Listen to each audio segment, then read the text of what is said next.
Family card, তার যে কৃষি কার্ড, তার যে উন্নয়নের গতিধারা, তাকে নিশ্চয় সুযোগ দিলে প্রত্যাশা সঠিকভাবে পরিপূর্ণ করে দেবে। এই দলটা তো আজকে একদিন বা 2 দিনের জন্য না, এই দলটা আমরা ত্যাগের বিনিময়ে আমরা একটা মাত্র দল, যেটা বিএনপি, জাতীয়তাবাদী দল বিএনপি, তারা ত্যাগ তিতিক্ষার মাধ্যমে আজকে এই পর্যন্ত এসে দাঁড়িয়েছে। তো সেখানে আপনার আমাদের ম্যাডাম খালেদা জিয়া বলছিলেন যে আমার এই দেশ ছাড়া আমার কোনো জায়গা নেই।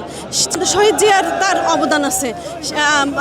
তারেক রহমান 22 বছর পরে খুলনায়, আর দীর্ঘ 17-18 বছর পরে বাংলাদেশে ফিরলেন 25 তারিখ। তখনও মানুষের ভিতরে এইরকম রব ছিল যে তারেক রহমান মনে হয় আর দেশে আসবে না। সব মিলিয়ে আপনারা যদি হিসাব করে দেখেন যে তারা কথা রেখেছে, জনগণের কথা রেখেছে।